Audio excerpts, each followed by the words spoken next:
Mishirei. Arnehu Mishmei Kotchen. Figuras Yesha Yidunei. Eila Barechev, Eila Basusim, Anachnu B'Shem, Adonai Eloheinu Nazkir. Heima Korban Afolu, Anachnu Kamnu V'Naseidu. Adonai Heshia, Hamelech Yaneinu, V'Yem Kareinu. Okay.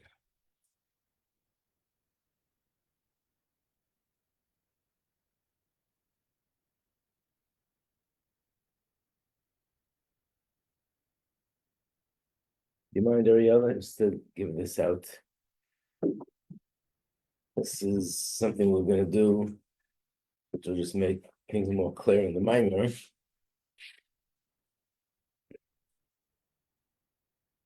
Give it out to everybody that's in the room. You think you'll have enough?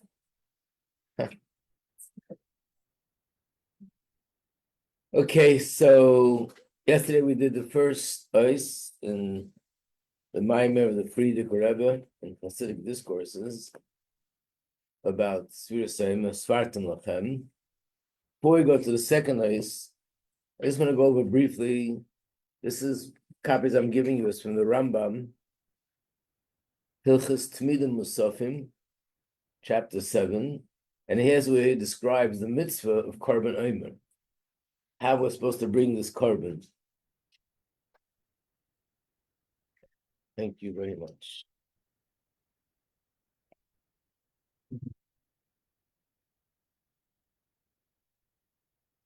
So we'll take this paper. We're doing something in this paper here. Yeah. So this is chapter 7, but we're going to look at number 3, the third paragraph, where the Rambam writes, on Pesach, an additional offering is brought every day from the first day to the 7th day, like that of the additional offering of Rosh Chodesh, which is 2 bulls, 1 ram, 7 sheep. They're all korban oila, and also a goat is a korban chatas.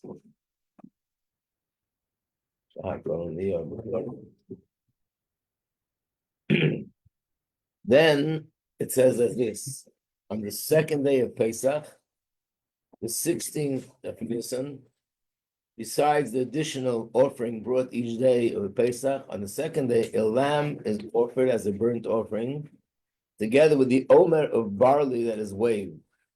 This is a communal male offering, as we explain. So this is the korban omer, and this is called the korban mincha because it's from grain. And when is the time to bring this korban? Number 4. There is a fixed time when this offering is brought. It supersedes the prohibition against forbidden labor on Shabbos and the restriction of ritual impurity, which means that even if it's on Shabbos, you see this korban.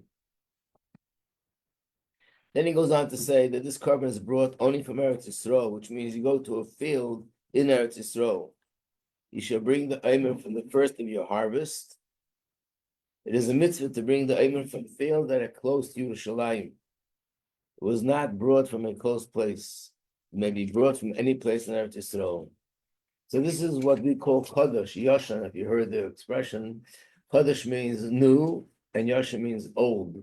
Basically, it means that until this, and after the second day of Pesach, we're allowed to eat from what grew in the new season. And until the second day of Pesach, we're not allowed to eat anything that grew in the new season. So if it's from last year, there's of course a date, a cutoff date, that if it took roots before that date, it's called the old season. Now you can eat it. If it's after that date, then it's called the new season, and you're not allowed to eat it. So that's what Chodesh means. I remember one of the bakeries in Crown Heights, when he opened up, he put up a sign, but he wrote in Yiddish, in Hebrew, he wrote that the bread is old bread. And he knew it's supposed to be old, but he didn't understand what it meant. Well, only had to change the sign, old bread. Wondering why nobody's coming to buy anything.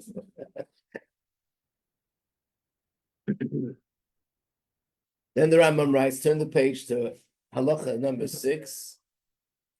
Mitzvah la the mitzvah is to do it at night, and the mitzvah is to do it on the 16th, whether it falls out on the weekday or on the Shabbos, which means even if it's on Shabbos, you also do it.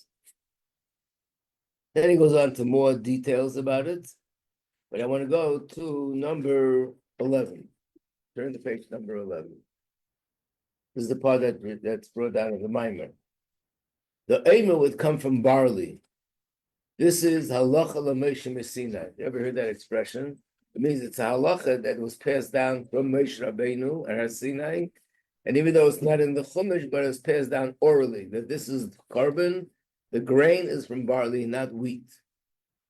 How is the offering brought? On the day before Pesach, the agents of the court, shluchim, would go out to the field, and put the barley into bundles while it was still attached to the ground, so it would be easy to cut. And the night after Pesach, all the inhabitants of the neighboring villages would gather, so that they should do it in a way that there's a lot of people there, and it's more covered. They would have 3 men reap 3 saw of barley and put it into 3 baskets and do it with 3 sickles. When it became dark, the reapers would ask those standing there, has the sun set yet? They would say yes. Has the sun set yet? They would say yes. Has the sun set yet? They would say yes. Is this a sickle? They would say yes. Is this a sickle? They would say yes. Is this a sickle? They would say yes. Is this a basket? They would say yes.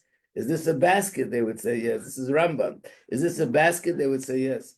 If it was Shabbos, they would ask, is this Shabbos? They would say yes. Is this Shabbos? They would say yes. Is this Shabbos? They would say yes. Then they would say, should I cut? Should I reap? They would say yes. Should I reap? They would say yes. Everything was done 3 times. So and the Rambam explains why. What? It wasn't a computer type. Yeah.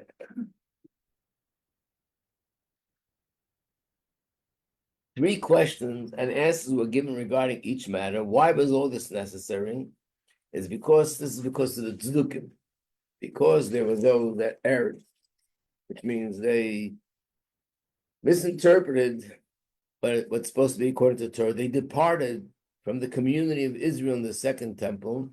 These are the tzdukim, and they only go by the written Torah. They don't believe in the oral Torah. They maintain that the Torah expression, where it says from the day following the Shabbos, should be understood literally, which means that the Shabbos, the 7th day of the week. Nevertheless, according to the oral tradition, which our sages derived, that the intent is not Shabbos, but the Yontif, and was understood that at all times by the prophets and Sanhedrin, every generation, all generations, they knew that it would have to be waived on the 16th of Nisan, whether it fell out during the week, whether it fell out on Shabbos. It did not have to be the day after Shabbos. So that's one of the things we're going to be talking about in the Maimer. And we'll now continue Ois Beis in the Maimer. That's another question. Yeah. They're bringing barley offerings like even during Pesach. Oh, this was done, yeah. Isn't that common? No. There was no water involved. Oh. You wrapped it in tinfoil. What? You wrapped it in tinfoil 3 times.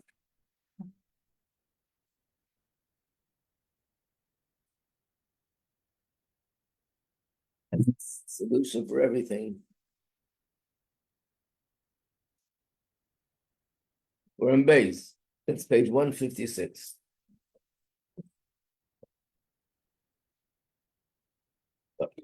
The Hoven, so in the first obviously it's the number of questions.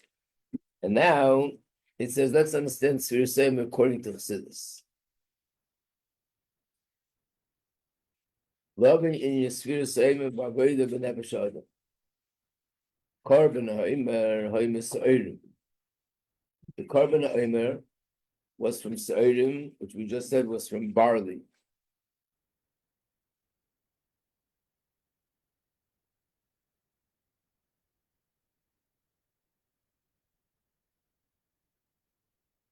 There are 5 species which are called dagon grain, 5 types which are called grain. And the difference, shechitim hey Michael Adam, the Gemara says that generally speaking, wheat is considered food for humans, and se'irim and barley is called Michael Behema, food for Behema. So this was what was brought, Dafka Michael Behema, the food for Behema. Seder Korban HaOmer, the Seder, the Korban HaOmer was that Kol Avodah, everything they did, the Kesher HaOmer, Tzichali is Meshuleshes, had to be in multiples of 3. And that's why I wanted to look in the Rambam, how there were 3 people and 3 sickles and 3 baskets. Shalish Soim, that's the measurement. Tvua Tria, fresh tvua, fresh grain. Bishleisha Salim in 3 baskets. Makim es hashibolim v'kolim es hatvua b'klim yuchid. They have a special tool that they use, which where they hit the stalks of grain with a special tool, kaksha eish takav kola tvua, to make sure that the fire that they're going to singe it with takes around the whole all the grain. Achakach teichnin es agarinim umenafim b'shloisha esrei napis. Then they sift it through with 13 times over. But from everything, they only take 1 small measurement. That's part of the process. Now he's going into why is it, he's going to first explain one thing, and eventually we'll understand all the rest. Why is it that the Korban Omer is Michael Behema? Is from a Behema. Sheba Adam, Yesh Adam, or Behema, in a person themselves, within every single one of us, there's a Adam and there's a Behema. Adam is the Nefesh Elokis, and the Behema is the Nefesh Bahamis. Hashmois Avedis Hashem, Adam hu Nefesh Elokis, Shabikri Seichel Midaseo Hem Gam Api HaSeichel. What is the difference between Adam and Behema? Of course, a human is a human, an animal is an animal. But what really distinguishes humans from animals, because we do have a lot of things that are in common, is basically the Seichel. Humans have intellect, and therefore their lives should be dictated and guided by their intellect. And even though humans are also creations that have emotion, but the emotion is also guided by the intellect, and the emotion is stimulated by the intellect. But Behema is Nefesh Ativis. Behema is also called the natural soul, it's another name. She'ikra Midas. What primarily defines an animal is not intellect, but emotion. And even though animals also have some degree of intellect, we can see they do things which are interestingly smart. But the seichel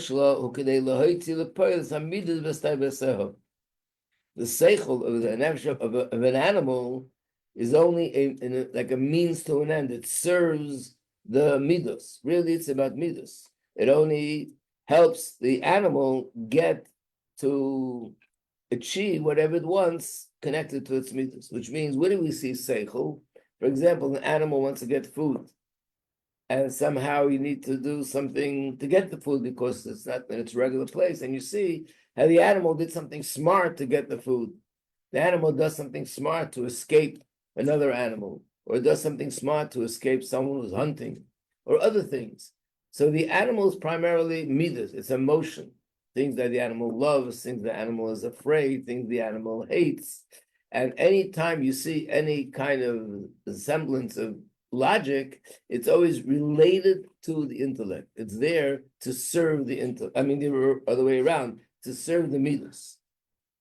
With the human, it should be the opposite. This is supposed to be the opposite. That what guides him, what defines him is the intellect. And the midas there are enhance the intellect. So therefore he has midas in the proper place. So korban, so this is also the difference between the godly soul and the animal soul. The godly soul is primarily seichel. Of course, the godly soul also has midas to love Hashem and to fear Hashem. But what defines the godly soul more than anything else is seichel, and the seichel is what dictates to the heart and the midas how they should be. And the nefesh Bahamas that we have within us is also like an animal, that it's primarily midos. That's what defines the animal soul. And the seichel is there to serve the midos. So we see people that they live their life based on their animal soul. Doesn't mean they're not smart. They could be smart, they could be brilliant. In fact, they come up with brilliant ideas how to justify what they want to do, how to achieve what they want to achieve, the nefesh Bahamas, even though it might be very animalistic, you'll see the seichel there. So their seichel is serving the emotions. Their nefesh Bahamas. So korban omer, the korban omer is ulikter, you're supposed to reap, cut off. The kala is ulitchen esagarinim, we're supposed to grind the seeds. Shal Michael behema, shal acha sheshloisha soim shal Michael behema menupes b'shloisha sanapis. And then after you do it, you use the sift 13 times, which means it's very refined. Then you take isar and akemach, just a little small measurement of the flour which is toiv v'noki b'yosa, which means it's extremely fine at this point because you did it already 13 times. That's the carbon you bring to Hashem. And after we bring this carbon, then another thing is put into motion, and that is the counting. We start counting the counting of the Omer, which is Sheva Shavuos, 7 weeks. Sfira achas mechol shavua. We have to count each week corresponds to another one of the 7 spheres. And why do we count every sphere 7 times? Why do we say chesed over again on each day? The answer is hakavana l'sheva sphere, because we're relating to the 7 spheres in each individual sphere. B'shvua rishon, the first week, yesh lispers sheva hamidus hachesed.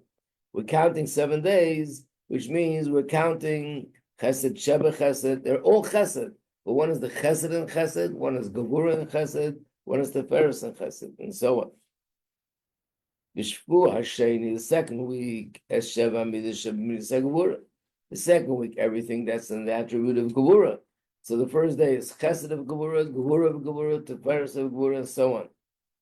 And of course, this week is the midah of netzach, and today is netzach within netzach.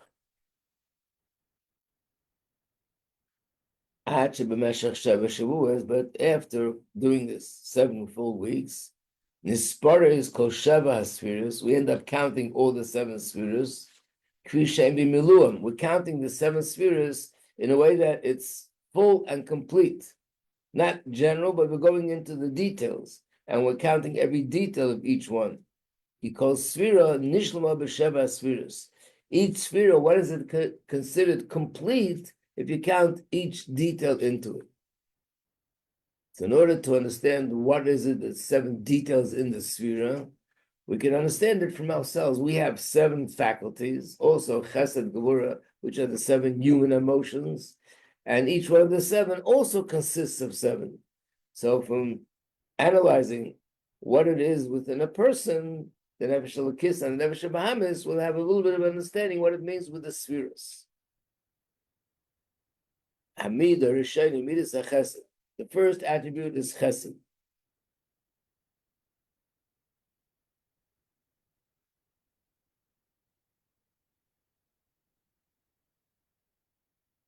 What's chesed?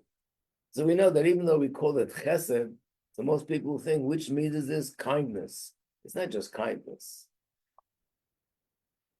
Actually, if we have to just give a definition to chesed, it basically means, I think we once explained this, that basically the whole concept of midas is how do I react? It's my reaction to something outside of myself or someone outside of myself. And generally speaking, that reaction, even though there are details, but generally there are 2 directions. Either the other thing or the other person outside of me makes me move closer to them in one way or another, or it makes me withdraw. So chesed, and why we use the word chesed is because it has so many different aspects to it, so many different angles to it, that only Torah that gave us the word chesed understands how the word chesed includes all the different aspects that there are. But again, in general, chesed really means any emotion. If you have a whole list of emotion, it's any emotion which is about me moving closer to something or someone outside of myself. And that's why the classical example is ahava, is love, even though there are other things. Because love is very clear, this movement of I'm being drawn to someone outside of myself. So that's chesed. So if a person has love for someone and they openly act in such a way as a result of the love, it comes from a deep natural love, like just like the love of a father to his child. That's chesed. However, the love could manifest itself in different ways. In fact, it could manifest in 7 different ways. If it manifests itself through chesed, it's called chesed shebechesed. If the love manifests through gvura, then it's gvura shebechesed. If the love manifests through different way, it's tiferet shebechesed. And that's what he's going to explain. Okay? When the love of the father, mizgalus, is open, shekulim roim say, everyone sees it. So we see the father playing with the child, the father hugging the child, the father kissing the child. So you see openly the father's love being manifested. Kulam roim says, everyone sees this. Even though by revealing his love in this way, there's nothing new. That love is always there. Nevertheless, the fact that the love is now revealed and manifests itself, that's called chesed shebechesed. So the love to the child is manifesting in a chesed way. How could it manifest in a gevura way? Gvura shebechesed hi kasher chesed nislabish b'midas yafuch b'midas hachesed. When chesed manifests through an attribute which is the opposite of chesed. Why? Chesed is ava, and gevura is sin, is hate. So what could be gevura shebechesed? Yes, sin sheba mitzad chesed. If the gevura, the hate, is a result and it's born out of love. How could gevura, how could hate be born out of love? If I love a certain person and someone else hates that person and they're trying to hurt that person, so therefore that father who has a child that he loves, and then he finds out somebody in school is bullying his child, somebody in school is hurting this child, is insulting, embarrassing the child, of course he'll hate that person. Why? But the hate to the person is a result of his love. Because he loves the child, he hates anyone that tries to hurt him. So hadin v'hasin, this attribute of din, of judgment, and harshness and hate, nevas, it comes as a result of the abba, the love that he loves the child. So it's called gvura shebechesed.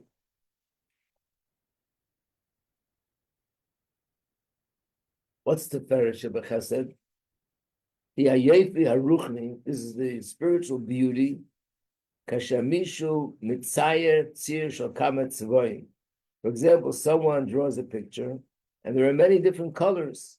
Atzir yafa yoser, it's so much more beautiful. Masher tzir shal tzeva echad shocher. If there'll be just one color, let's say the black color, you can't compare that when there are different colors and they blend in a beautiful way. So what is Tiferes? This is usually always a little bit of a difficult thing. We understand love is an attribute. Gevura is an attribute. What kind of attribute is beauty? That's not an attribute.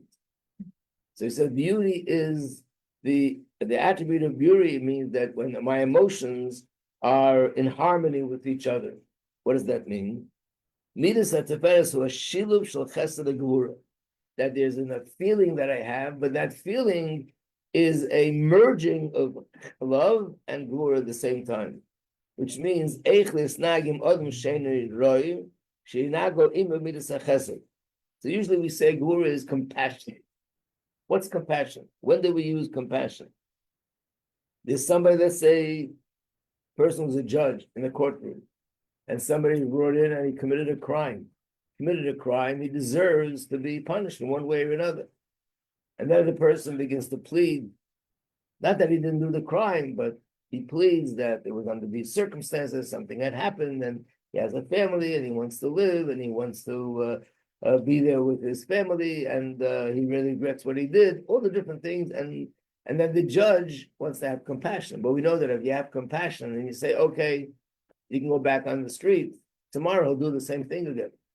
So you basically need, and that's what one of the biggest misfortunes here in this country is, that it's a very compassionate country. But unfortunately, compassion to a degree where it becomes a fault, it becomes a negative thing.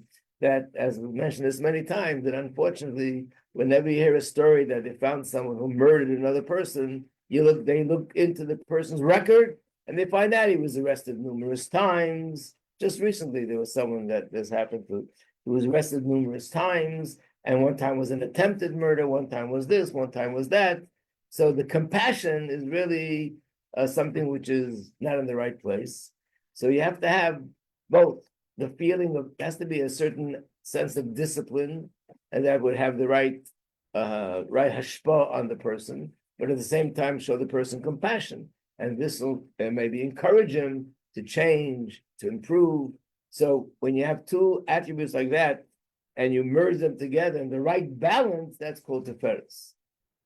I want to explain that itself a little bit. It's interesting, here he says that when something has numerous colors, it's more beautiful than something with just one color. I think there's a place in Tanya where he says something even stronger, that one color is not beautiful at all, only when there's a mixture of colors. And what's the beauty when there's a lot of colors? The beauty is not the colors. The beauty is the blending. In other words, when you ask people, it's a whole chachma, there's a science to it, that these colors match and these colors don't match. What does it mean, match or not match?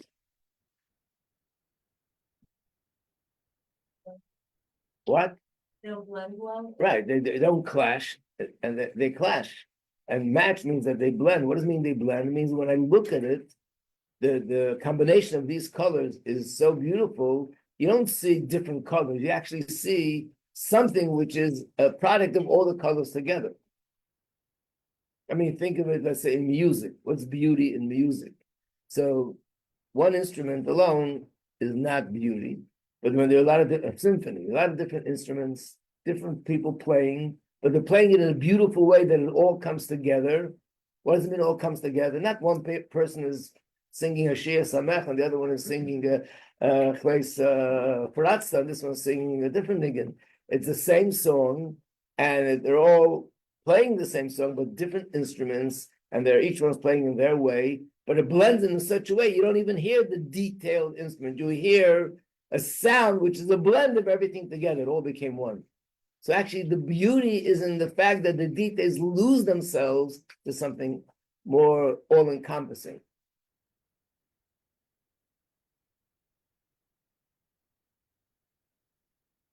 The abstractness of it, not the form. The form is not what's the beauty. The beauty is when you have different things blending and losing themselves to a higher presence, which in music would be the general sound, and coloring would be my eyes. I mean, anything in design, there are people that this is what they do for a living. They walk into a house and they say, you have to have this couch and this lamp and these curtains and these chairs and this coffee table and this and that. That's what matches.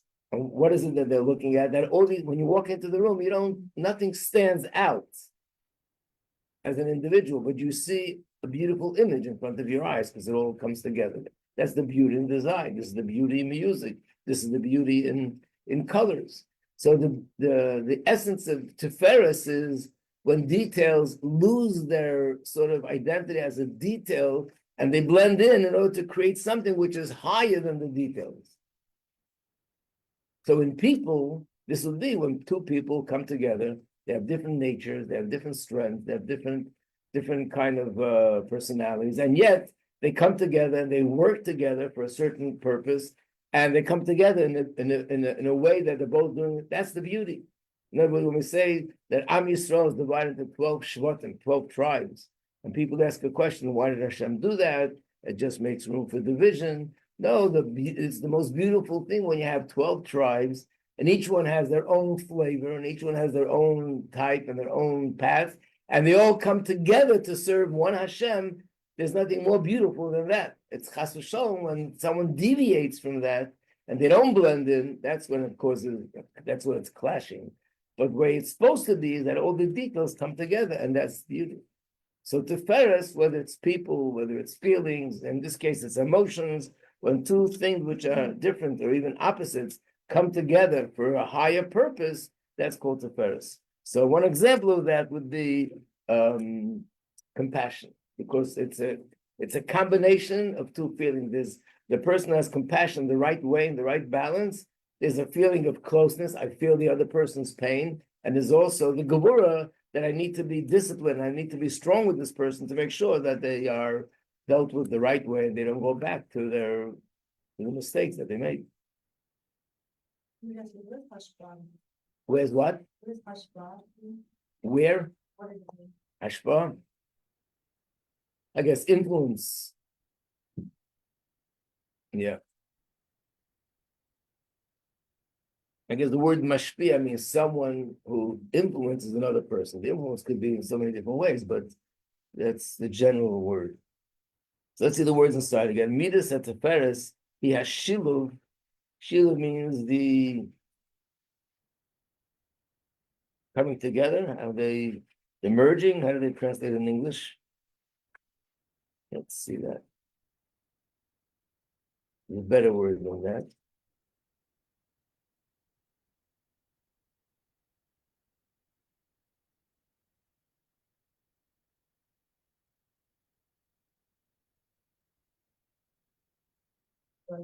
What are they saying?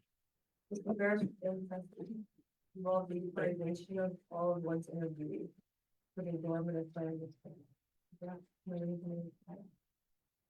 Oh no, that was the wrong one. All right, I'm making something for you. That was the wrong section.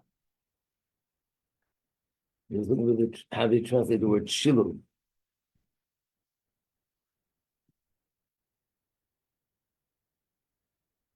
Oh, combining. Combining.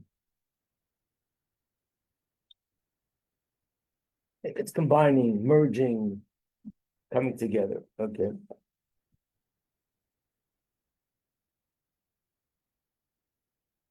I guess there's a word on the tip of my tongue, but it's not coming out. I think a word that is more precise translation of shiluv. So that's Tiferes shebechesed. Yayofi shebechesed, the beauty in chesed, kloimer, the natzeles hachesed, to utilize the love that I have and the kindness that I have. Rak l'dvarim ruchnim u'me'ilim k'mei tzedakah. I use it just in positive ways, which is, for example, helping another person with tzedakah. Arbatz Torah, spreading Torah, kedema, del Tiferes le'eseho. That brings beauty to the one that does it. So beauty is the balance. In fact, in Pirkei Avos, and remember that Mishnah, the first Mishnah in the second chapter, it says, what's the best way and the best path to serve Hashem? To be beauty for me and beauty for others. And the Rambam explains, what does it mean, beauty for me and beauty for others? It means that it should be balanced, not to be done in a way which is going to the extreme, but to be balanced. And he gives the example of every midah. But the most classical example is when you think of tzedakah, that a person who gives everything away for tzedakah is beautiful for the recipient, but not for the giver and his family, because they have no money now. If a person will say, I'm not going to give other people, so I'll have for myself, and is totally selfish, that's going to be beautiful for me. I have everything I need, but it's going to be not beautiful for the recipient. So what's the right way? The middle path. There's some that you keep for yourself, and 10% or 20% you give to the other person, but not in a measure that's going to upset the balance. It has to be balanced. So that's where we use the word beauty, when things are balanced and things are in harmony, that they complement each other rather than clash with each other. What's Netzach Shebechesed? Again, Netzach means victory. That's also, what kind of attribute is victory? So it means levatseya sachesed aroi b'chol matzav le'lirasa l'pnei shum davar ba'elam. So chesed means to be determined to carry out and to achieve what I want with this attribute of love, and nothing in the world will stop me. Basically, Netzach is an attribute. In fact, it's a very powerful attribute. And that's a feeling, it's an emotion that I don't want to be defeated. In fact, we all have that, and boy, does it come into life almost everywhere. And you see this with little children. You know, they has to be my way, and you can't tell me what to do. I remember once, my olden days, when I used to teach the Bacher before I came to the Chol. So I was there while they were studying with their study partners, and I was supposed to be like supervising. And I noticed the two boys, they're sitting and talking the whole time. So I'm waiting, I'm looking at them, hoping that by looking at them, they'll shake up. No, nothing happens. They keep on talking. They walk over. This is after maybe half hour, 3/4 of an hour, and I say to one of them, you know, I've been watching you, and you haven't started learning yet.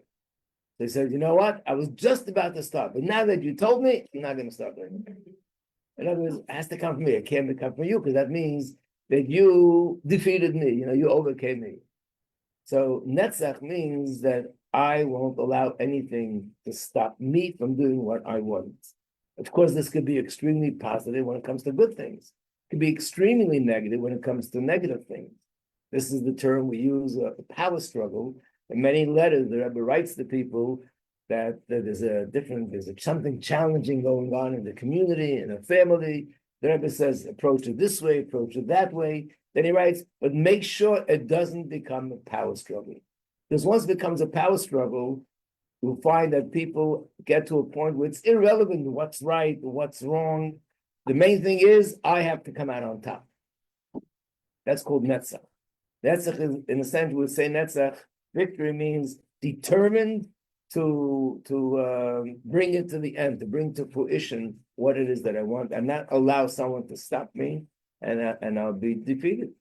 So basically, the person has love, and because of that, they want to do something for someone out of love, whether it's doing something for Hashem or doing something for a child or whatever, and someone's trying to get in the way and stop me. So not only we learn this in Hicholzu, not only the person that tries to stop me, I don't let them stop me, but the fact that they're trying to stop me makes me even stronger. It brings out my hidden kaiches to overcome the challenges. So that's Netzach. So in the case of Abba means, if I, for example, have love for another person, I see this person needs tzedakah, this person needs help, and I'm going out to help him, and all sorts of things happen, because as we know, that whenever you want to do something good, that's just when it starts raining, storming, hail, earthquakes, volcanoes, all sorts of things happen. That's when I want to do something good. So, of course, Chas v'Shalom, the Eibishter is not trying to stop me. The Eibishter is giving me the opportunity to rise to the occasion and bring out even different keiches, deeper keiches, to do it. So that attribute in the neshama, which gets me there, is called Netzach. Because very often people have good ideas, and they make good resolutions, and they really want to do something good, but when something comes up that's challenging, they just give up. That means that they have a weak or poor netzach. Netzachitis. They need something with the netzach has to be strengthened.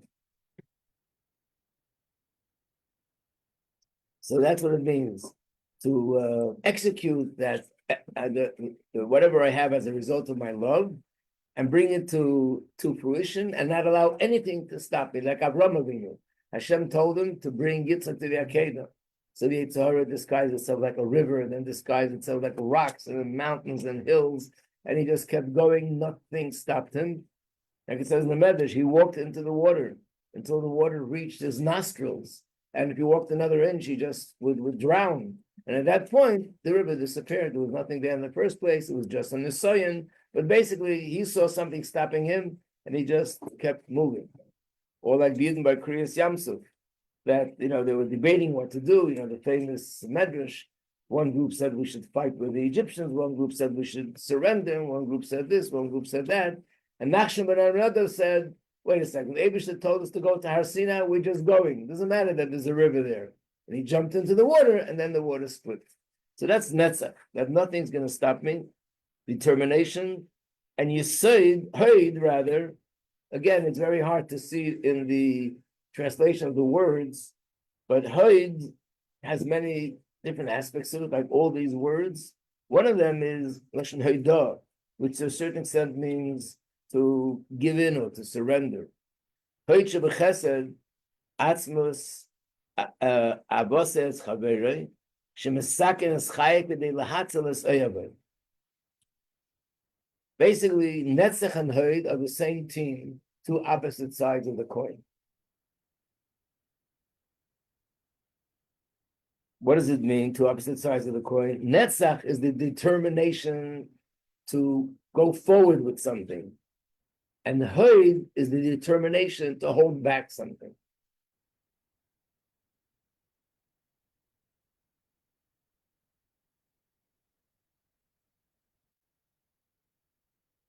We use the example of a person who risks his life to save someone else. Why is that hold? Because I'm holding back my desire to live in order to help to save that other person's life. Whatever your soldier is doing right now in Eretz Yisrael. So that's called hoid. It's the same idea. It's like I'm determined. But what are you doing because of your determination? I'm holding back. I'm not allowing.